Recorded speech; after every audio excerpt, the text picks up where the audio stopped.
Hello everyone, welcome to my channel. இன்னைக்கு நாம standard 10th maths chapter number 1 relation and ஃபங்க்ஷனில் exercise 1.3ல second sum வந்து பார்க்குறோம். கொஸ்டின் என்ன கொடுத்துருக்காங்கன்னு பார்த்தீங்கன்னா கேபிட்டல் எக்ஸ்ன்னுட்டு ஒரு செட் வந்து எனக்கு கொடுத்துருக்காங்க. அதில் என்னென்ன எலிமெண்ட்ஸ் இருக்குதுன்னு பார்த்தோம்னா 3, 4, 6, 8.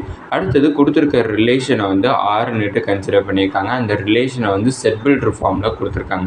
என்ன கொடுத்துருக்காங்கன்னு பார்த்தீங்கன்னா x comma function of x such that small x belongs to capital x comma f of x is equal to x square plus 1. இந்த இடத்துல எதுக்கு ரிலேஷன் பார்க்குறாங்கன்னு பார்த்தீங்கன்னா எக்ஸுக்கும் f of x அதாவது ஃபங்க்ஷன் ஆஃப் எக்ஸுக்கும் ரிலேஷன் வந்து பார்க்குறாங்க. இந்த இடத்துல கேபிட்டல் எக்ஸை வந்து ஸ்மால் எக்ஸும் ஒன்று தான்னுட்டு சொல்லியிருக்காங்க. அதாவது இங்கே கேபிட்டல் எக்ஸுன்னு ஒரு செட் வந்து கொடுத்துருக்காங்க. அந்த செட்டும் நம்மளுக்கு ஸ்மால் எக்ஸும் ஒன்றுன்னுட்டு கொடுத்துருக்காங்க. அப்போனா இங்கே எஃப் ஆஃப் எக்ஸுன்னு ஒரு கண்டிஷன் கொடுத்துருக்காங்க எக்ஸ் ஸ்கொயர் ப்ளஸ் 1. இந்த இடத்துல எக்ஸுக்கு பதிலாக அந்த கேபிட்டல் எக்ஸில் இருக்கிற எலமெண்ட்ஸை வந்து நான் சப்ஸ்டியூட் பண்ணிக்கலாம்னு அர்த்தம். அதனால தான் வந்து எக்ஸ் பிலாங்ஸ் டு கேபிட்டல் எக்ஸ்ன்னுட்டு எனக்கு கொடுத்துருக்காங்க. இப்போ இது வந்து one of the function from X to என்னுட்டு கண்டுபிடிக்க சொல்லியிருக்காங்க. அப்போனா நம்ம வரையக்கூடிய ஆரோ டயக்ராமில் லெஃப்ட் சைடில் ஃபுல்லாமே நம்ம என்ன எலமெண்ட்ஸ் வந்து இருக்கணும் பார்த்தீங்கன்னா இந்த எக்ஸோட எலமெண்ட்ஸ் வந்து இருக்கணும். அடுத்து இங்கே என்னன்னு கொடுத்துருக்காங்க. அப்படின்னா ரைட் சைடில் இருக்கிற ஆரோ டயக்ராமில் ஃபுல்லாமே வந்து என்ன இருக்கணும் பார்த்தீங்கன்னா நேச்சுரல் நம்பர்ஸ் வந்து இருக்கணும். அதனால தான் எக்ஸ் டு என்னுட்டு நம்மளுக்கு கொடுத்துருக்காங்க. இப்போ வந்து ஃபஸ்ட்டு நான் கண்டிஷன் வந்து எழுதிக்கிறேன். F of X is equal to X square plus 1. இங்கே எக்ஸோட வேல்யூஸ் வந்து என்னென்னு பார்த்தோம்னா 3, 4, 6, 8. இப்போ இந்த 3, 4, 6, 8 ஒவ்வொரு எலமெண்ட்ஸாக நான் இதில் சப்ஸ்டியூட் பண்ணிட்டு வரேன். அப்படின்னா first F of 3. F of 3ங்கிறப்ப எக்ஸுக்கு பதிலாக 3 சப்ஸ்டியூட் பண்ணோம். அப்படின்னா 3 ஸ்கொயர் ப்ளஸ் 1. 3 ஸ்கொயருங்கிறப்ப 9. அப்படின்னா 9 ப்ளஸ் 1 வந்து 10. அடுத்தது வந்து பார்த்தோம்னா F of X is equal to X square plus 1ங்கிற கண்டிஷன் திருப்பி எழுதிக்கிறேன். அடுத்தது எஃப் ஆஃப் 4.